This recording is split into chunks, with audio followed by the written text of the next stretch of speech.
My father, telling me to take my sister's place at the White House, was the most insane thing I'd ever heard. I was a man. But it wasn't until I was delivered to the presidential suite, to the very bed of the man who had just been inaugurated, that I realized who was truly unhinged. It was my oldest friend, Alexander. That damnable summons, the one that supposedly called for me, had been his design all along. I pleaded with my father, reminding him that I was his only son. He stood unmoved in the cold light of his study, his expression like granite. He retorted that Cassie was his only daughter, and if she went, who would succeed him in the Senate? He offered no words of comfort, no gentle lies. I, the son who had only ever been good for causing trouble, was nothing compared to his brilliant daughter, a strategic prodigy who could outthink generals twice her age. The official request from the White House had been bizarrely vague. Alexander, for all his usual grace and meticulous control, had acted like a tyrant drunk on power the moment he took office. He seemed determined to build a reputation for decadence, issuing a public directive that he required the most beautiful person in Washington to join his administration. The lack of a specific name gave my father the opening he needed. While Cassie was widely acknowledged as the reigning belle of the D.C. social scene, he pointed directly at me in front of the presidential envoys. He assured them that while his boy was a fool, his beauty was undeniable, and the president would surely be pleased. A rebellious streak flared in me. I shot back that if age was the new currency, he should go himself. The president would surely be even more satisfied. My defiance earned me confinement in my bedroom, with no food or water. As the moon climbed high in the sky, I was slumped by the door, weak with hunger, peering through the crack. Just as I'd hoped, Cassie appeared, a shimmering vision luring the guards away. The sight of her approaching with a heavy picnic basket was the most beautiful thing I had ever seen. I nearly wept with gratitude, telling her she was the only one who ever looked out for me. She just patted my back and urged me to eat slowly. My trust was misplaced. Less than 15 minutes later, the world tilted and went dark, my body sliding from the chair to the floor.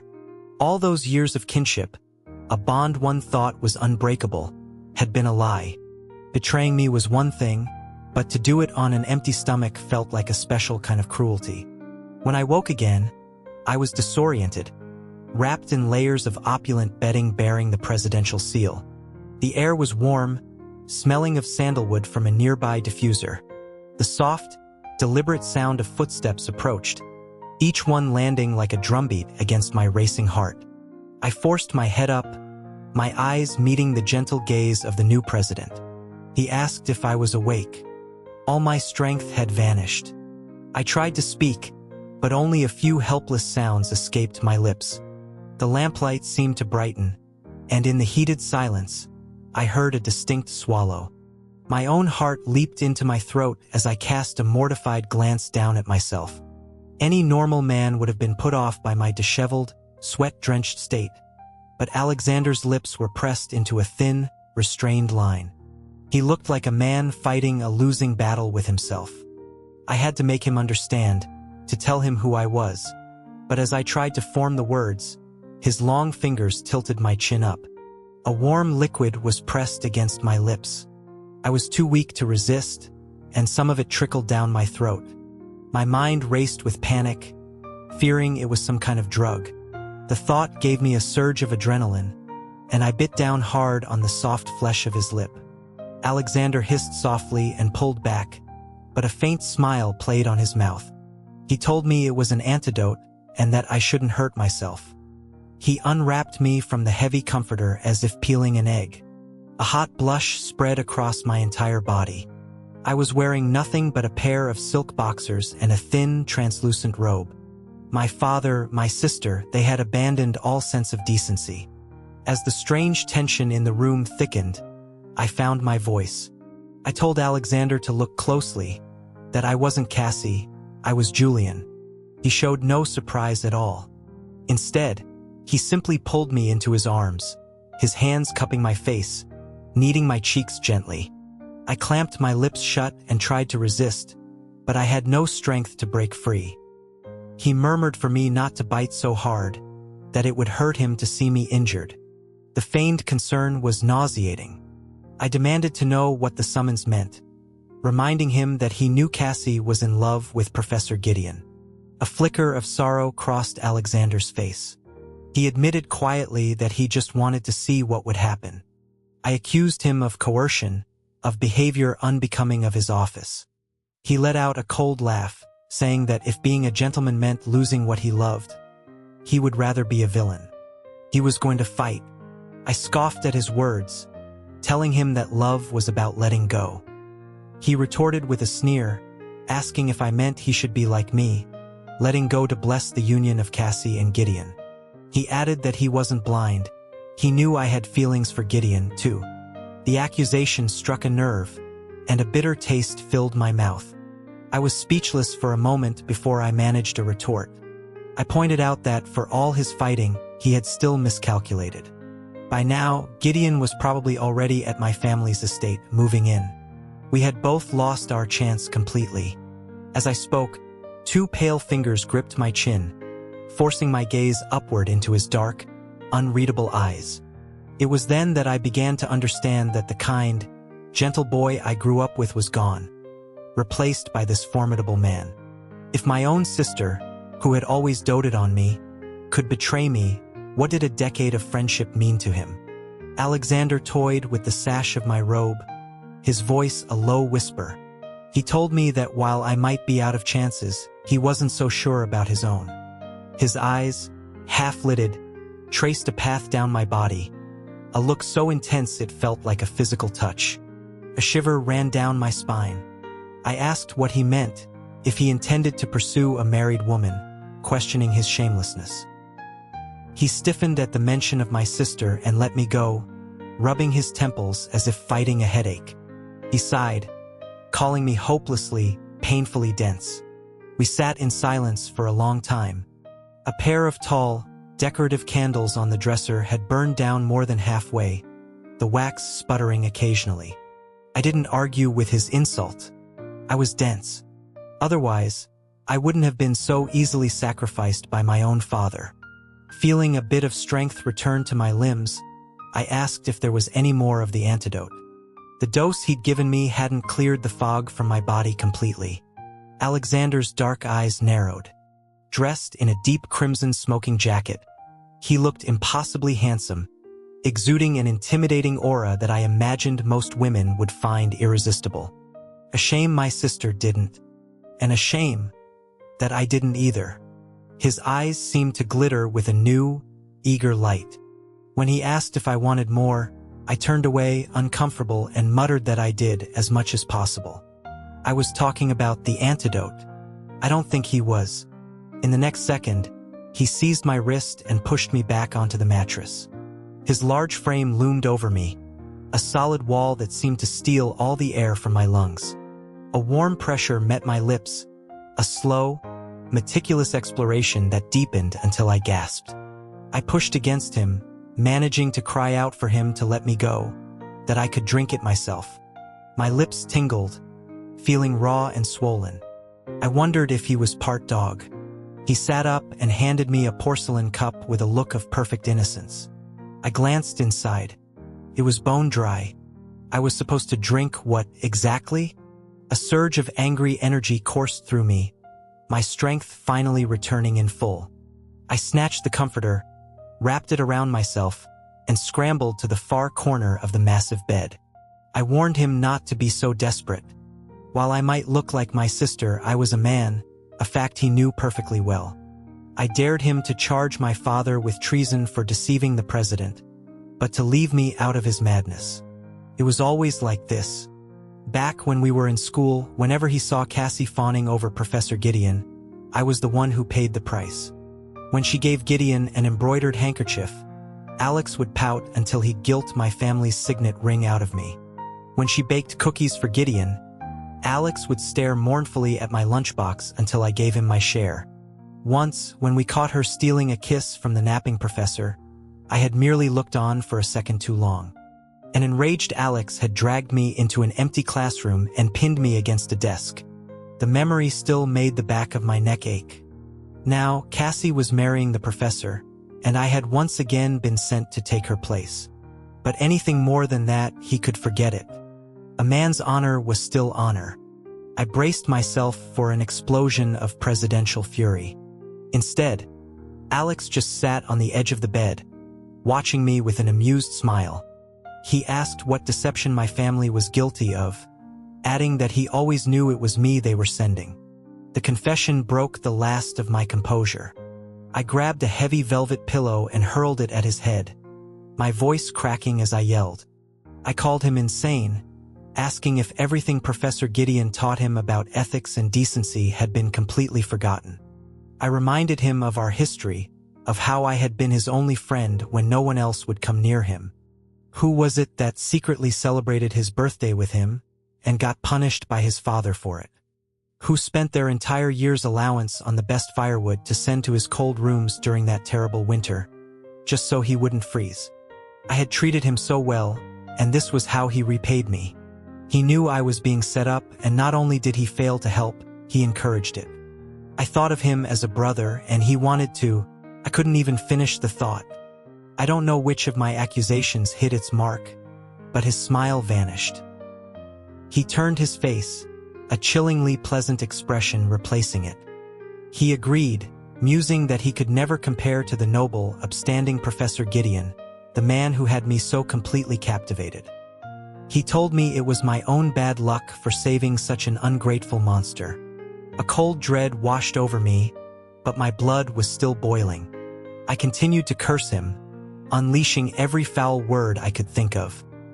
He listened impassively, and when I finally ran out of breath, he calmly offered me a glass of water.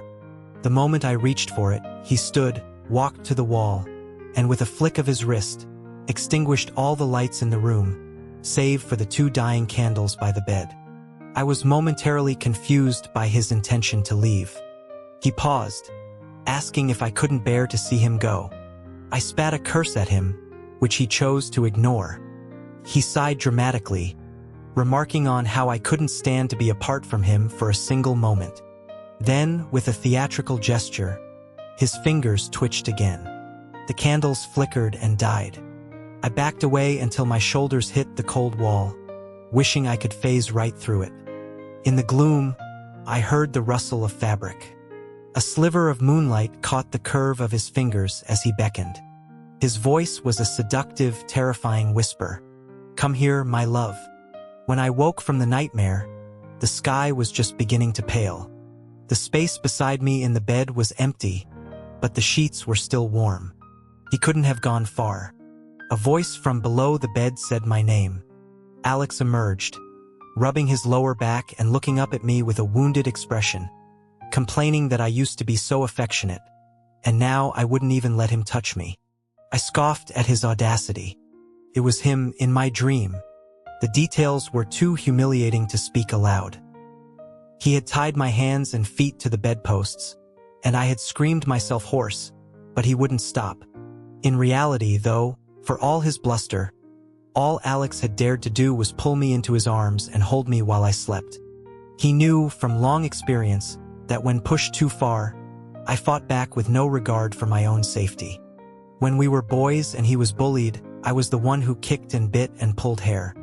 I had once knocked out a junior ambassador's tooth and earned a reputation as a feral animal, using up more than a dozen of my family's political favors to get out of trouble. And that damnable Alex, that liar, had promised that when he became president, he would grant me even more. The memory fueled my anger. I planted my foot on his chest as he tried to climb back into bed and shoved him back onto the floor. I demanded my favors back, telling him not to touch me until he delivered.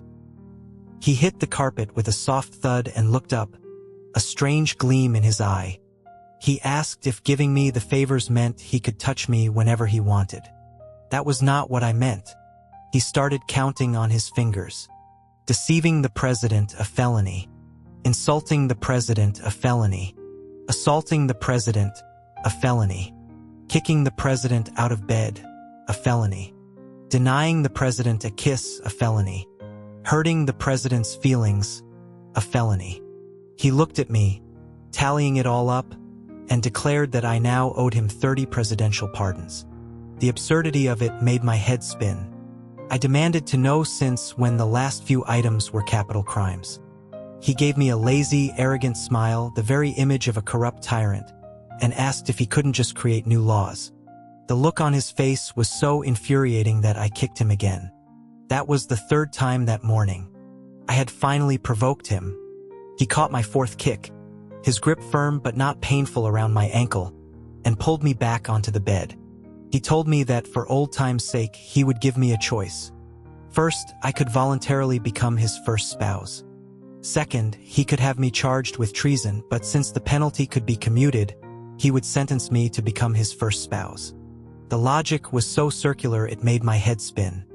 It seemed this was a non-negotiable point. My face went from pale to flushed and back again as he held me easily, a triumphant smirk on his face. He asked softly if I had made my choice. Through gritted teeth, I mumbled a mangled quote from a history class Gideon had taught. "Give me levity or give me death." Alexander struggled to suppress a laugh. He released me, clearing his throat and adopting a tone of magnanimous indulgence. He said he would grant my wish. A sense of deep foreboding settled over me. Had I misspoken? I had. Alexander appointed me to a new, official White House position, the Special Attaché for Morale. It wasn't until after the executive order was signed and released to the press that he corrected me. The quote was, "Give me liberty or give me death." To commemorate my bravery, he made sure the story of my blunder was leaked to every major news outlet. Even the foreign delegations arriving for the state dinner knew. My humiliation was international. I complained that it was his fault, that he always covered for me when I fell asleep in Professor Gideon's classes. Now look what happened. He glanced up from the brief he was reading, a dismissive look on his face. He said Gideon's lectures were full of useless, archaic principles, and that he was the only reason I ever passed any of my classes. He paused, his pen hovering over the page. He remarked that I could never stay awake for more than 10 minutes in Gideon's class, yet when he tutored me, I could go for a whole afternoon without a single complaint. His eyes suddenly lit up. He asked if it was because I cut him off immediately, insisting it wasn't. In my haste, my hand landed on his wrist, smearing red ink across the document, creating a large X over the text. The denial had soured his mood, but when he saw what I had done, his lips curved into a teasing smile. He murmured that my words said one thing, but my actions said another. He wasn't just planning to give me a title. That morning, in front of the entire cabinet, he had announced his intention to formalize our union. The room had erupted. Objections flooded his desk, stacked a foot high. This particular brief was one of them. He noted that the signature was strikingly familiar. He mused aloud that he found Professor Gideon's arguments compelling, but unfortunately, his beloved was so devoted that he had personally vetoed the objection with his own hand. What a very large X it was. Alexander then looked over my shoulder, his playful tone turning to ice. He asked Gideon if he understood now. I whipped around. Gideon was standing there, his usually bright eyes looking dim and defeated. He was a decent man. How had he gotten into the president's private office without being announced? Alex's thoughts seemed to answer my own.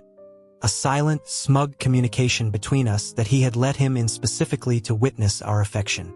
While we were locked in our silent battle, Gideon presented another file.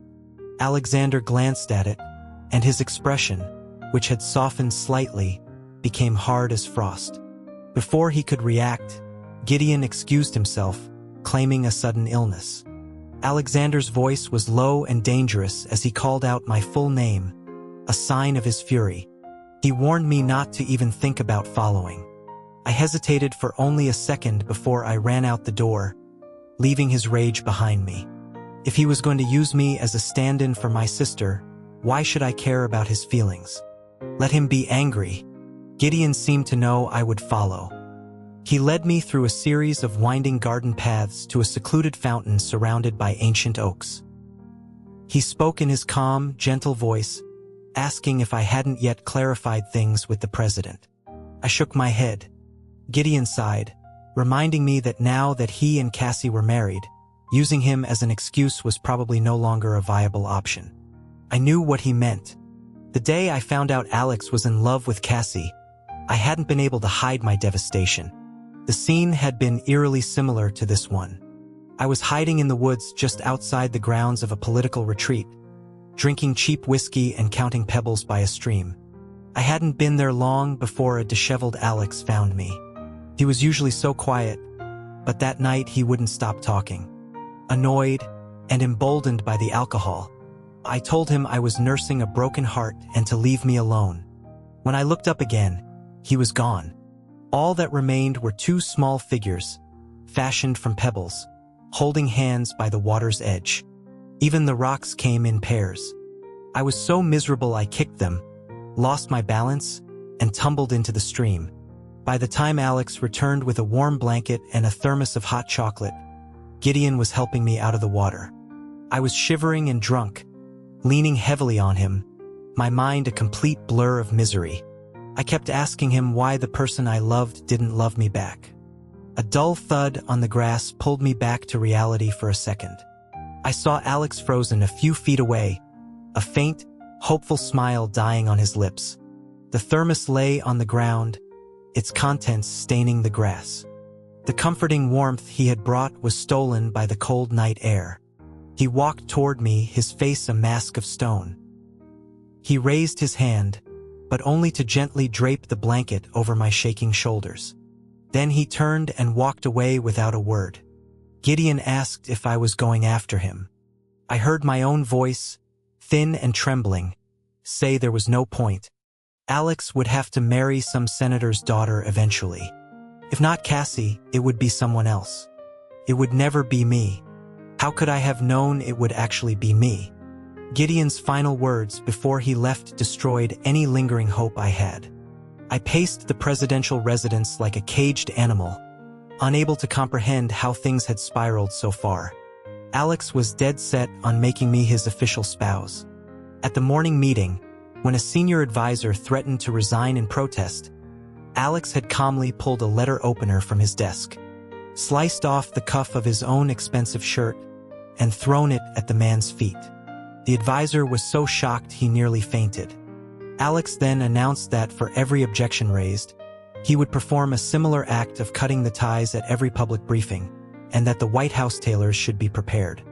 Gideon told me, a hint of amusement in his voice, that the president had also promised a big surprise for the next day's briefing. Everyone to be mentally prepared, otherwise the medical staff might be overwhelmed. As night fell, I couldn't face Alex. I fled to the one place I knew intimately, a place he would surely never think to look for me now. The familiar nameplate over the door, the Jefferson Suite, brought a wave of relief. This had been his room when his father was in office. It was unoccupied now, but still meticulously maintained. I slipped through the main room and down the hall to his old bedroom. There was no dust, only the faint, clean scent of pine. It was almost the same as the scent that always clung to Alex, but this one was cool and distant, the smell of damp wood, whereas his was like a warm, roaring fire. I finally allowed myself to relax, closing the door behind me. As I turned, a powerful force slammed me against it. A warm chest pressed against my back, trapping me completely. The familiar, fiery scent of pine filled my senses. A rough voice, thick with emotion, breathed against my neck. A naughty little rabbit who doesn't listen and likes to run off with others. I gasped his name, telling him to let me go. A sharp pain bloomed on my earlobe. He was biting me. The more I struggled, the harder he bit, his teeth worrying the small piece of flesh until it was swollen and throbbing. He wasn't letting go. He felt hot, feverish. He pleaded with me, his voice a choked sob. He was so hot, and he begged me to help him, to save him. This was a cruel joke. When I was drugged, I was helpless. When he was drugged, I was still the one who was helpless. My ear ached, but I knew I had to calm the man currently assaulting me. I tried to soothe him, telling him that touching me would only make it worse, that he should let me go so I could find a doctor. Before I could finish, my hands were bound above my head with his own belt, and he pushed me onto the bed. His shirt was hanging open, revealing a wide expanse of smooth chest and the hard lines of his abdomen. A stray glance made my breath catch. I squeezed my eyes shut, preparing for the worst, telling him to stop now if he ever wanted to consider me his friend again. He froze. Then, with a sudden violent movement, he ripped off the last of his shirt. Something wet and hot hit my face, from my brow to my lips, and a drop landed on my neck. I asked what he was doing, why he was crying. I opened my eyes and saw tears glistening on his lashes, one dropping from his chin onto my cheek. I was so shocked I nearly bucked him off. I yelped, asking if he was sure it wasn't snot. The thought was disgusting. He looked genuinely wounded by the suggestion and began to frantically rub his face against mine, then lowered his head to tenderly kiss the tears from my cheeks. He whispered again how hot he was, begging me to save him. He took my bound hands and pressed them against the burning center of his chest. The heat was so intense it felt like I'd touched a live coal. I jerked back. I stammered, offering to help him with my hands like we used to. It was a desperate ploy to get my hands free. If he pushed any further, I would knock him out and run. He whispered in my ear, his lips brushing the abused lobe, that he didn't want my hands. He wanted me. Before I could act, he continued in a rush of broken words. He wouldn't force me. He would rather die. He wouldn't hurt me. He wouldn't drag me down with him. As he spoke, he pressed on several points on his own body, his face contorting with a look of extreme self-control. Then, with a final, shuddering breath, he collapsed on top of me. I called his name, shaking him, telling him to wake up, that I would help him. Panic had clouded my judgment. I didn't stop to think how, in a White House he now controlled with an iron fist. With not even a single potential rival on staff, someone could have the means or the nerve to drug him. The poison was in his body, but the pain was all mine. Carefully, I cradled his head and shifted our positions. When I got out of bed to light a lamp, my legs were so weak they almost gave out. I limped back, intending to check on him, when the world spun. A hand shot out, grabbing my wrist and yanking me back onto the bed. My gaze collided with a pair of perfectly clear, smiling eyes. There was no trace of delirium or desperation. His voice was a low, triumphant purr. "Julian, I think I heard you say you were going to help me. How exactly were you planning to help?" By noon the next day, I awoke in the brightest room of the Jefferson suite. I was alone, and someone had cleaned me up and dressed me in fresh clothes. If it weren't for the incriminating aches all over my body, I would have convinced myself it was all a nightmare. I screamed his name, a string of curses following it. The rage was still there. It seemed only violence against the perpetrator would bring me peace. I grabbed the clothes laid out for me, and had taken only 2 steps toward the door when it opened and I walked straight into his chest. A small, soft voice from behind him said, "Good morning, Father." That voice echoed down the long hallway. I told him that calling me Dad wouldn't work, that I would never forgive him. I looked up from his chest into his smiling eyes. He replied that if calling him Dad would make me happy, he'd be glad to do it later that night. But for now, he thought it was more appropriate for Leo to do the calling. I peered around his side and saw the source of the voice. My breath hitched. It was a little boy. Alex shifted me in his arms, laughing gently. He asked why I was so stunned. This, he announced, was my son. My heir. My mind felt like it was short-circuiting. At some point in the haze of the previous night, Alex had pressed his hand to my stomach and murmured some filthy nonsense about me bearing him a son. But this fast? And wasn't I a man? The big surprise at the morning briefing was bigger than anyone anticipated. The young, successful president walked in beaming, holding the hand of a small child who was his spitting image. He announced that this was the heir his spouse had borne him, and that he would be formalizing both their union and the boys' succession.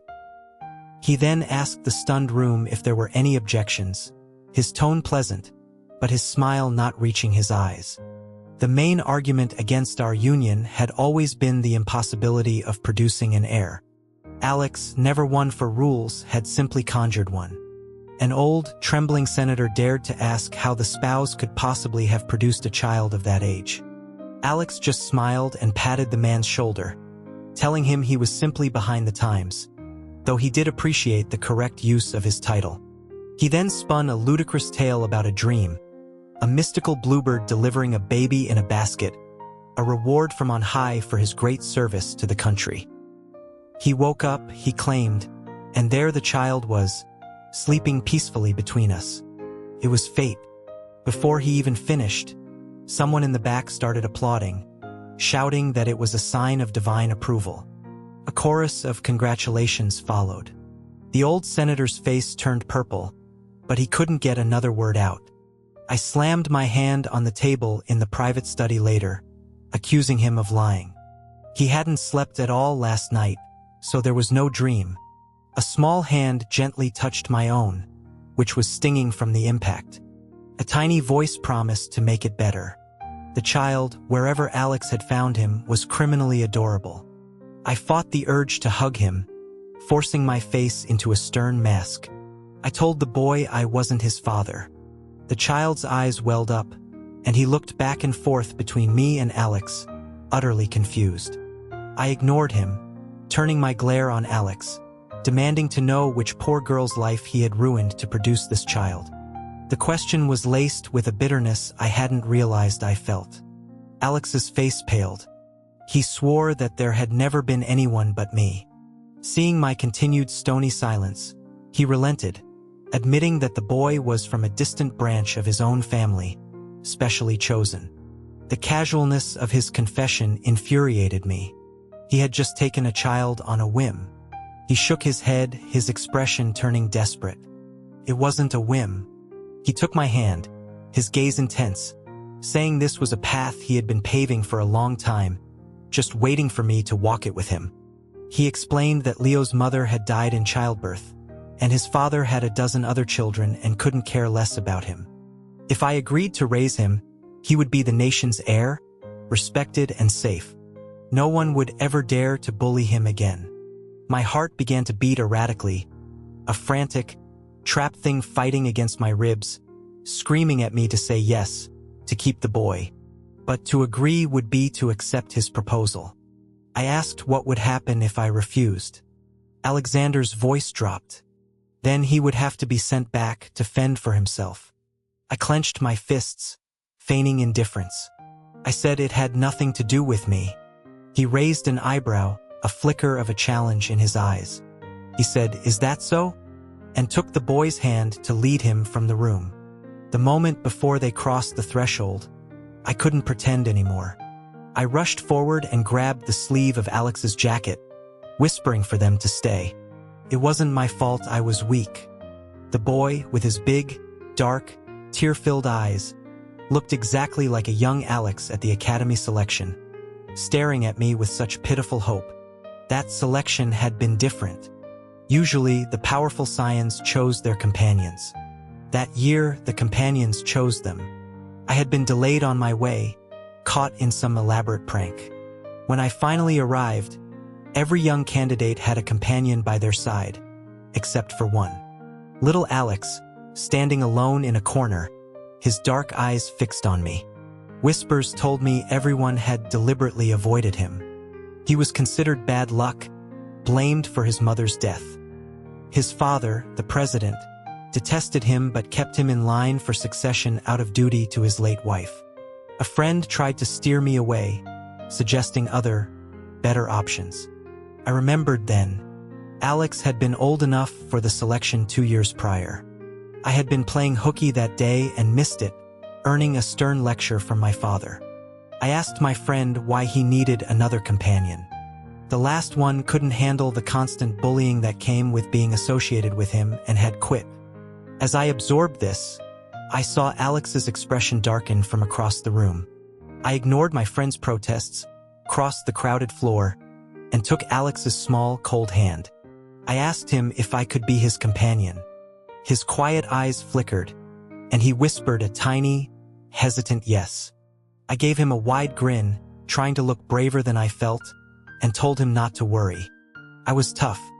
From now on, I would protect him. Little Leo wasn't just a physical copy of young Alex. Their circumstances were identical. He was a perfectly chosen piece of bait, a trap designed just for me. And I, knowing full well what it was, had walked right into it.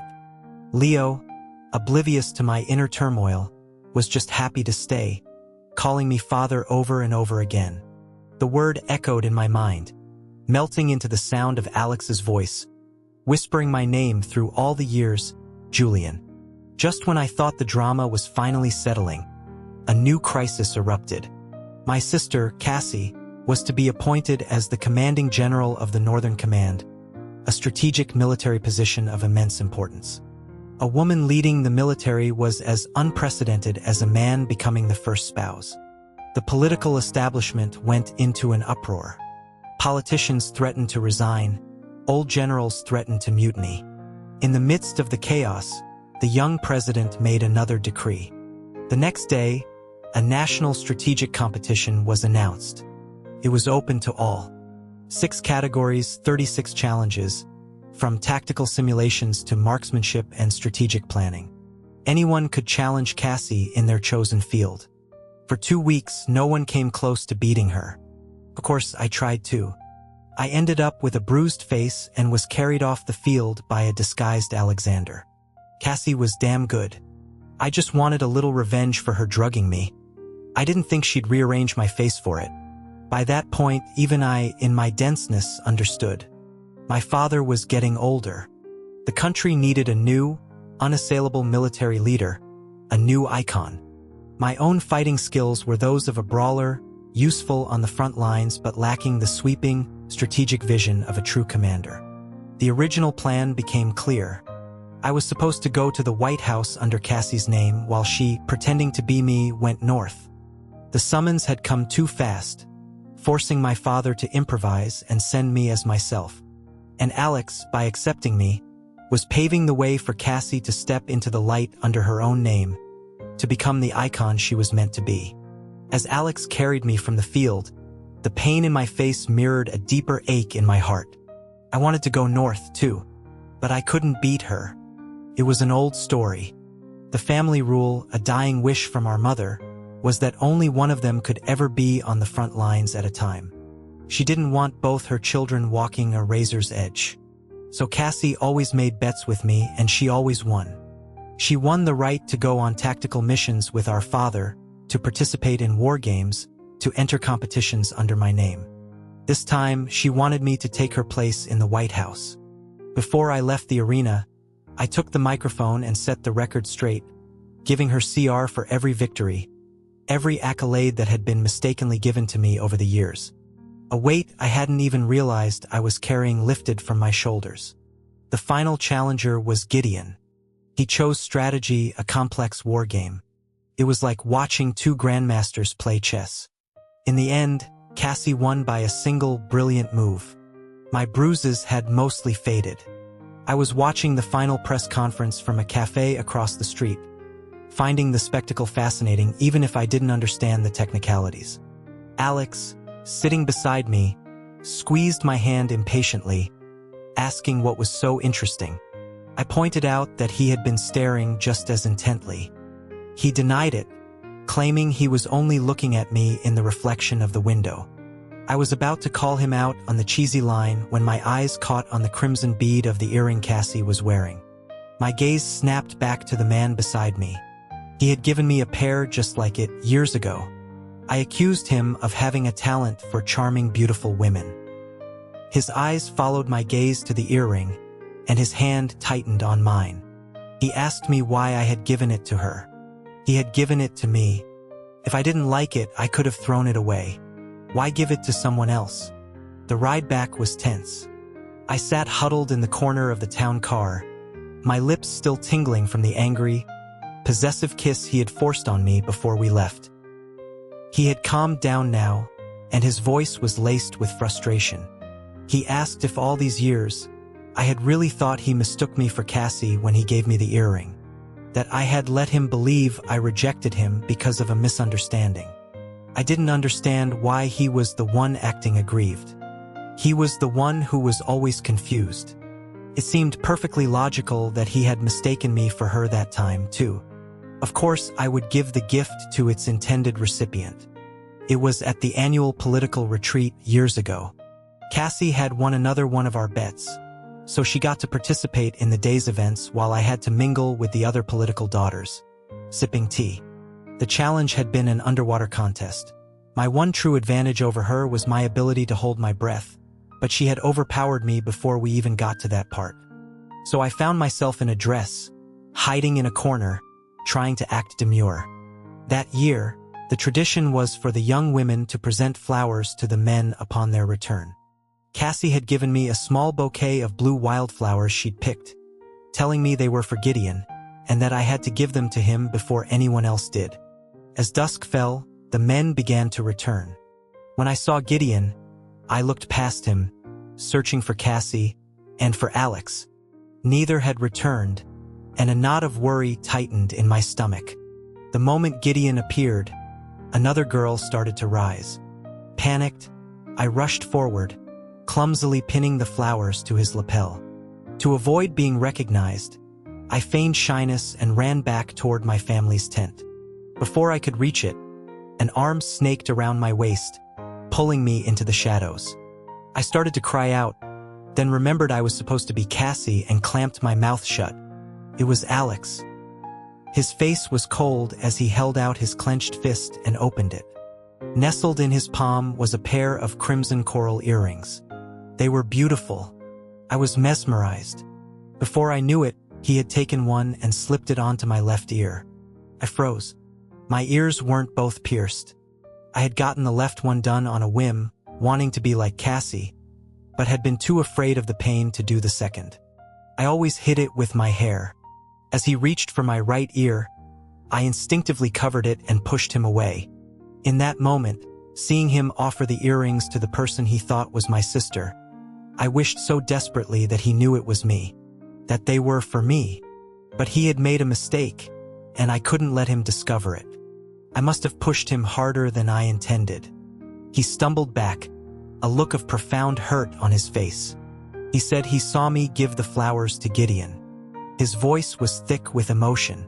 He told me to keep the earrings, or throw them away, and pressed the second one into my hand.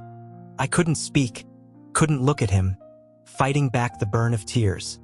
An aide called for him then, and as he left, he said something else, but my head was swimming, and the words evaporated before I could grasp them. Later that night was when I ended up drunk by the stream, where he saw me with Gideon. Now, back in his private study, Alex gently dabbed antiseptic on the cut on my lip.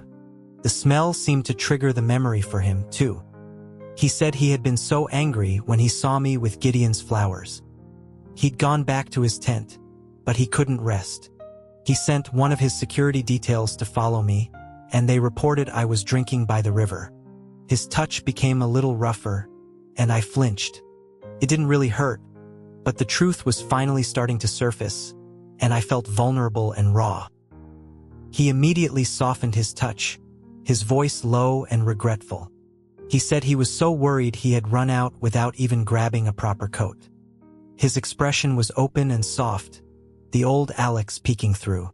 He had set me down so carefully, even made the little stone people to cheer me up. How did I manage to fall in? By the time he got back with the blanket, I was with Gideon. The light click of the medicine bottle being set down seemed to break a spell. His eyes, full of a bitter sorrow, met mine.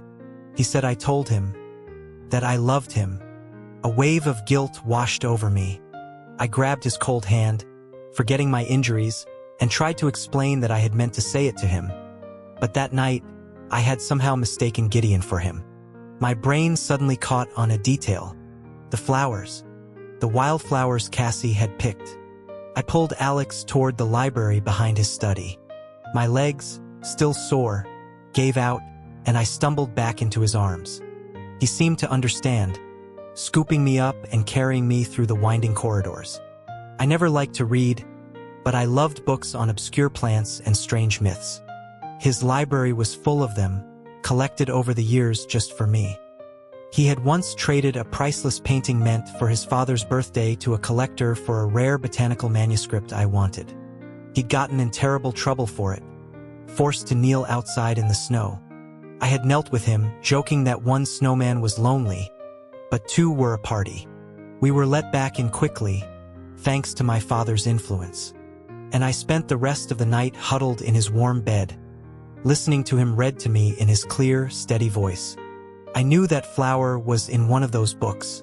I directed him to the right shelf. Its sap was a mild hallucinogen, especially potent when mixed with alcohol. It was called Dream Briar. I showed him the illustration, the proof. He had to believe me now. Alex just stroked my cheek, a soft, weary smile on his face. He said he believed me the moment I told him I loved him. I closed the book, a teasing note in my voice. And you believed me when I said I didn't? That's different, he said. He leaned in, his forehead touching mine. When you said you didn't love me, I believed that too. But it didn't mean I was going to let you go. It just meant I had to work until you did. I asked if it was too late to run. He swept the papers from his desk. It's too late, he whispered, as he lifted me onto the smooth, dark wood. His kiss was heavy and hot, reverent and slow, a promise spoken from brow to lips. It was too late from the moment you chose me all those years ago.